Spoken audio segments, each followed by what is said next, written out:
నమస్తే, welcome to Leo. మనతో ఉన్నారు సీనియర్ జర్నలిస్ట్ సత్యమూర్తి గారు. సార్ నమస్తే. నమస్కారం అండి. సార్, వైఎస్ జగన్మోహన్కి నిజం కూటమి ప్రభుత్వం వచ్చిన తర్వాత తాను చేసినటువంటి ఒక 2019-24 లోపల అక్రమాలు, అవినీతి ఒక్కొక్కటిగా బయటపడుతున్నాయి. అది కల్తీ మద్యం కావచ్చు, పరకామణి కావచ్చు, కల్తీ నెయ్యి కావచ్చు, ఇలా అనేక అంశాలు వస్తున్నాయి. ఇప్పటికే అష్టదిగ్బంధంలో ఉన్నటువంటి వైఎస్ జగన్మోహన్ రెడ్డి గారికి సొంత పార్టీలో అసలుకి ఎక్కడ ఒక్క పొజిషన్ కూడా లేనటువంటి వాళ్ళకి మంత్రి పదవులు ఇచ్చిన వాళ్ళు ఇప్పుడు పూర్తిగా ఎదురు తిరిగారు. అటు ఎర్రండపాలెం స్థానం నాకే కావాలని చెప్పి ఆదిమూల సురేష్ కావచ్చు, లేదా చిలకలూరుపేట స్థానం నాకే కావాలని చెప్పి విడుదల రజనీ కావచ్చు, ఇలా అనేక మంది ఎమ్మెల్సీలు ఎలానో ఒకరి తర్వాత ఒకరు పరారవుతున్నారు. పూర్తిగా జగన్మోహన్ రెడ్డి ఫ్రస్ట్రేషన్లో ఉండి ప్రెస్ మీట్లు పెట్టి ఏం మాట్లాడుతున్నారో అర్థం కావట్లేదు. జగన్మోహన్ రెడ్డికి వచ్చిన కష్టాలు కనీసం ఎవరికి రాకూడదని చెప్పి కూడా కోరుకుంటున్నారు. ఏంటి జగన్ పరిస్థితి ఇప్పుడు ఎలా ఉందంటే ఏం చెప్తారు? మీరు ఇంత కష్టమైన ప్రశ్న నన్ను అడుగుతారని నేను ఎక్స్పెక్ట్ చేయలే. ఈ ప్రశ్నకి సమాధానం జగన్మోహన్ రెడ్డికే తెలీదు. నేనేం చెప్తాను? జగన్మోహన్ రెడ్డికే తన పార్టీ పరిస్థితి ఏంటో తనకే అర్థం కావట్లా. ఇంకా మీరు అడిగితే నేనేం చెప్పాలి? ఆ పార్టీకి మొదటి నుంచి కూడా, అంటే ఆ పార్టీ స్టార్ట్ అయిందే కాంగ్రెస్ ఓటు బ్యాంక్ మీద. కాంగ్రెస్ పార్టీ ఓటర్లు, కాంగ్రెస్ పార్టీ లీడర్లతోటి జగన్మోహన్ రెడ్డి ఒక సొంత దుకాణం పెట్టుకున్నాడు. సొంత దుకాణం పెట్టుకున్న వాళ్ళు ఏం చేయాలి అంటే, ఇప్పుడు మనం ఏదన్నా ఒక దుకాణం అద్దెకి తీసుకున్నామండి, దాన్ని బూజులు దులుపుకోవాలి, దానికి ఏదన్నా పండగ వస్తే సున్నం వేయాలి, ఆ తలుపులకి ఏదన్నా రంగు వేయాలి, ఏదన్నా దీపావళి లాంటి పండగ వస్తే దానికి దీపాలు పెట్టాలి, ఇవన్నీ చేయాలి కదా. జగన్మోహన్ రెడ్డి ఇల్లు అద్దెకి దొరికింది కదా అని చెప్పి అందులో టెస్ట్ వేసి బూజులు దులుపుకోవాలా, గోళ్ళకి రంగులేలా, తలుపులకి రంగులేలా, దీపాలు పెట్టుకోవాలా. దాంతో ఇప్పుడు ఏమైంది అంటే, జగన్మోహన్ రెడ్డి అద్దెకుంటున్న బిల్డింగు పాడుపడిపోయింది. పార్టీ విషయానికి వస్తే నీకు దాన్ని అప్లికబుల్ చేసుకోండి. ఇప్పుడు ఓటర్లు వచ్చారు, ఓటర్లు నీ ఓటర్లు కాదు, కాంగ్రెస్ ఓటర్లు. లీడర్లు వచ్చారు, నీ లీడర్లు కాదు, నువ్వు తయారు చేసుకున్న లీడర్లు కాదు, కాంగ్రెస్ లీడర్లు. మరి నువ్వేం చేయాలి? వాళ్ళని కాపాడుకోవటానికి నువ్వు ప్రయత్నం చేయాలి. అంటే ఏం చేయాలి? నువ్వు చక్కగా వాళ్ళతో కలిసిమెలిసి ఉండి ఏదన్నా వాళ్ళకి సహాయం చేసి నీ పార్టీ క్యాడర్ని నువ్వు నిర్మాణాత్మకంగా ఉంచుకొని ఇవన్నీ నువ్వు చేయగలిగితే వాళ్ళు నీతోటి పర్మనెంట్గా ఉండటానికి అవకాశం ఉంటుంది. నువ్వేం చేసావు? వాళ్ళ తలకాయల మీద కాళ్ళు పెట్టి అడుగులు వేసుకుంటూ పైకి ఎక్కి ముఖ్యమంత్రి అయ్యావు.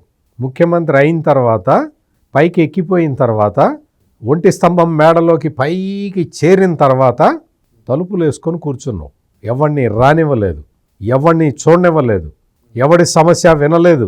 నువ్వు కూర్చొని 24 గంటలు మరి నువ్వు ఏమి టైం పాస్ చేసావో నాకైతే తెలియదు, కానీ మొత్తం టైం పాస్ చేసావు.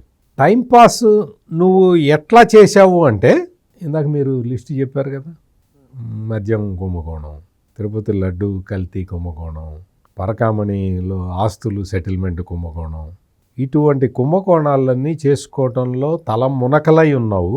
నీ కార్యకర్తల్ని పట్టించుకోలేదు, నీ నాయకుల్ని పట్టించుకోలేదు. పైగా నువ్వు అధికారంలో ఉన్న టైంలో చివరి రోజుల్లో నువ్వేం చేసావో ఒక్కసారి గుర్తు తెచ్చుకో జగన్, ఒక్కసారి గుర్తు తెచ్చుకో.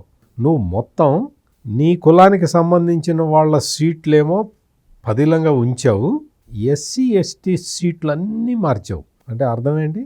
నువ్వు మామూలుగా మీరు చూడండి, నేను చెప్తున్నది ఏదో నేనేదో ఇక్కడ కూర్చొని మీరు క్వశ్చన్ అడిగారు కదా అని ఏదో కల్పించి చెప్పట్లా.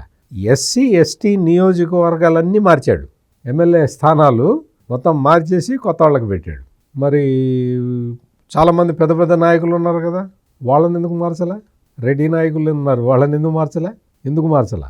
దాని ఉద్దేశం ఏంటి అంటే, ఎస్సీలు ఎస్టీలు వీళ్ళందరూ కేవలం నా ఓటు బ్యాంకు మాత్రమే, వాళ్ళకి ఎటువంటి ప్రాధాన్యత ఉండదు, నేను ఇవ్వను అనే సందేశాన్ని ఇచ్చాడు జగన్మోహన్ రెడ్డి ఎన్నికల ముందు. ఇప్పటికీ అదే సూత్రాన్ని కంటిన్యూ చేస్తూ ఉన్నాడు. నా ఎస్సీలు, నా బీసీలు, నా ఎస్టీలు, నా మైనారిటీలు అని చెప్పి దీర్ఘం తీసి చెప్పాడు అధికారంలో ఉన్నప్పుడు. వాళ్ళకి ఎట్లా ఒక్కొక్కరిని ఎట్లా కంట్రోల్ చేయాలి, ఒక్కొక్కరిని ఎట్లా అంటే పార్టీలో కుక్కిన పేనుల్లాగా ఎట్లా ఉంచాలి అన్న ఉద్దేశంతో ప్రవర్తించాడు. ప్రతి ఎస్సీ నియోజకవర్గంలో కూడా ఒక రెడ్డి ఉంటాడు పక్కన, ఆ రెడ్డిది పెత్తనం, ఈ ఎస్సీ పప్పెట్, ఇటువంటి కార్యక్రమాలు చేశాడు. ప్రతి చోట అలా అన్ని రకాల కుంభకోణాలు వీళ్ళందరూ ఈ ఎమ్మెల్యేలందరూ చేస్తూ ఉండటం, దాని మీద వాళ్ళ టీం వాళ్ళు వచ్చి పర్యవేక్షించటం, అందులో వాటాలు ఎవరికి వాళ్ళు పంచుకోవటం. ఇదే కదా జరిగింది అధికారంలో ఉన్నంతకాలం. మొత్తం పార్టీకి నిర్మాణం లేదు, పార్టీకి వ్యవస్థ లేదు. నేను జీవితకాలం అధ్యక్షుడిని అని చెప్పి ప్రకటించుకున్న వ్యక్తి జగన్మోహన్ రెడ్డి. ప్రజాస్వామ్య వ్యవస్థలో జీవితకాలపు అధ్యక్షులు ఎవరైనా ఉంటారా? డిక్లేర్ చేసుకున్నాడు. డిక్లేర్ చేసుకుంటే కేంద్ర ఎన్నికల సంఘం చెప్పింది, ఎట్లా ఉంది, నువ్వు డెమోక్రసీలో ఉన్నా అనుకుంటున్నావా, రాజరికంలో ఉన్నాను అనుకుంటున్నావా ఏమిటి అని ప్రశ్నిస్తే అప్పుడు తూచ్ మేము అట్ట అనలేదు, పేపర్లో తప్పులు రాసుకున్నాయి అని చెప్పాడు.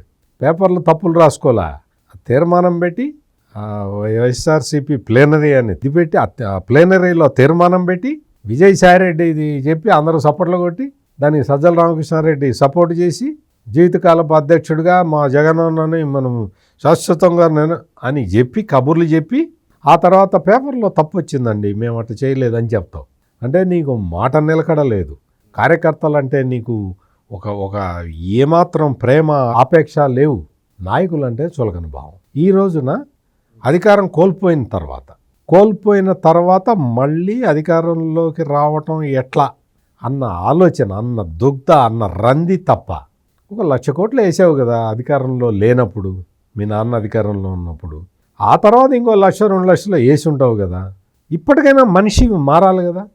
అంటే ఇప్పుడు ఉదాహరణకి 2-3 లక్షల కోట్లు ఉన్నాయనుకోండి, లక్షల కోట్లు, 2-3 లక్షల రూపాయలు ఉంటేనే మనం ఇంకా చాలే ఈ జీవితానికి ఇంకెందుకు అనుకుంటాం. అటువంటిది 2-3 లక్షల కోట్ల రూపాయలు ఉంటే నీకు ఎందుకు ఇంకా డబ్బులు సంపాదించాలన్న రంది, ఇంకా ప్యాలెస్లు కట్టుకోవాలి.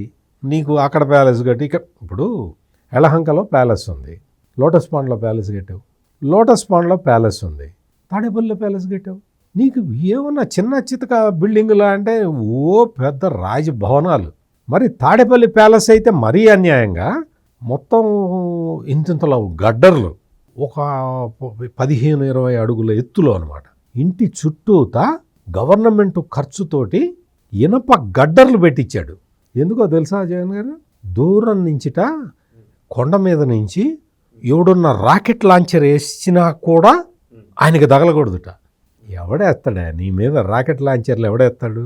దానికోసం మళ్ళీ వ్యూ కటర్ కోసం మళ్ళీ 700 సంథింగ్ గజాలు కొనుక్కున్నారని చెప్పేసి అన్నారు. కొనుక్కు మీరు భలే ఉన్నారు. కొనుక్కోలా, ఆ గోడలు జరిపి ఆక్యుపై చేసుకున్నారు.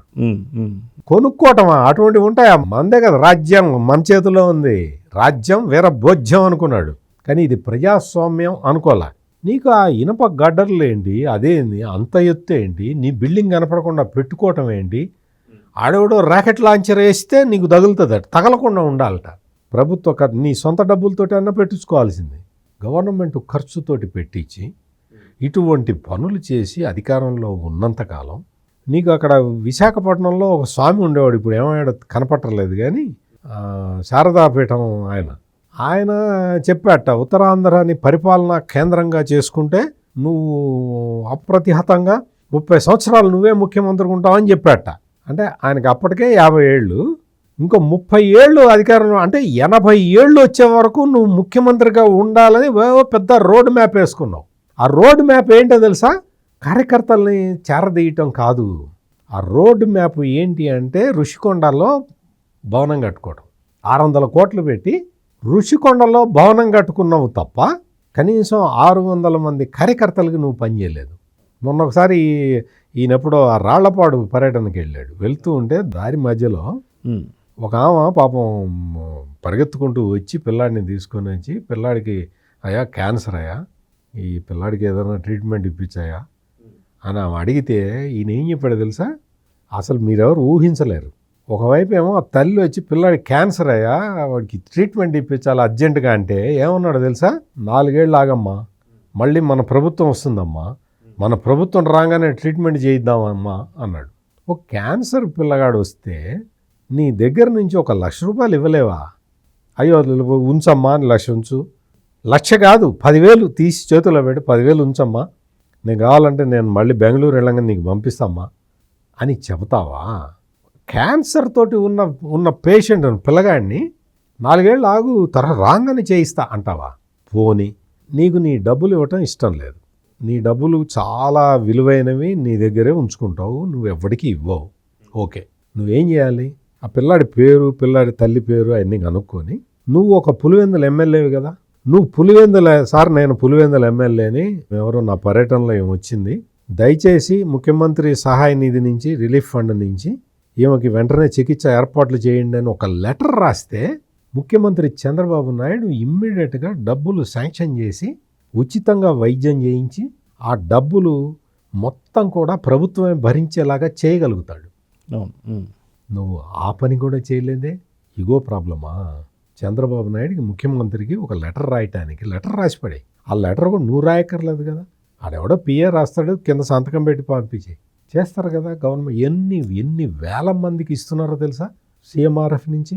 చంద్రబాబు నాయుడు ముఖ్యమంత్రి అయిన తర్వాత దానికి విపరీతంగా డొనేషన్లు కూడా వచ్చినాయి.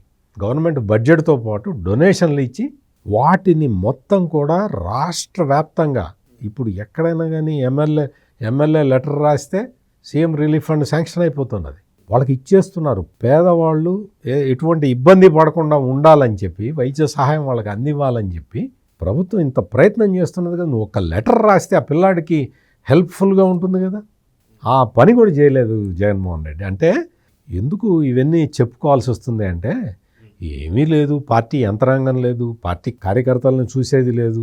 అందుకనే ఇప్పుడు వైఎస్ఆర్ కాంగ్రెస్ పార్టీ నుంచి అందరూ వెళ్ళిపోతున్నారు, అందరూ కూడా సైలెంట్ అయిపోతూ ఉన్నారు. ఎవ్వరూ కూడా ఎంత చేసినా ఇంతే, మన దగ్గర డబ్బులు గుంజడం తప్ప మనల్ని సేవ చేయనివాడు ఆయన సేవ చేయడు అనే ఉద్దేశంలోనే ఉన్నారు. అందుకనే మొత్తం అంతా కూడా ఇప్పుడు ఈ జగన్మోహన్ రెడ్డి పర్యటనలో కూడా జగన్మోహన్ రెడ్డి మన చేత డబ్బులు ఖర్చు పెట్టిస్తున్నాడు అని చెప్పి చాలామంది రాను కూడా రావట్లా. వచ్చాడు అంటే వాడిని బాత్తారు, పెట్టు ఖర్చు పెట్టు. అందుకని పార్టీకి మొత్తం అసలు స్ట్రక్చరే లేదు, ఎటువంటి వ్యవస్థ లేదు. ఎటు నుంచి ఎటు చూసినా జగన్మోహన్ రెడ్డి, సజ్జల రామకృష్ణారెడ్డి తప్ప ఇంకెవరు కనపడరు, ఇంకెవరి చేతుల్లో నిర్ణయాధికారం ఉండదు. అందుకనే రోజు రోజుకి ఆ పార్టీ డిమినిష్ అవుతూ ఉన్నది. సో చూద్దాం సార్, ఖచ్చితంగా పార్టీ పరిస్థితి మొత్తం చాలా గడ్డుకాలంగా అయితే ఉంది. జగన్మోహన్ సిచ్యువేషన్ ఎలా ఉండబోతుంది, పార్టీ ఏం కాబోతుందో చూద్దాం మరి. నమస్తే సార్. నమస్కారం.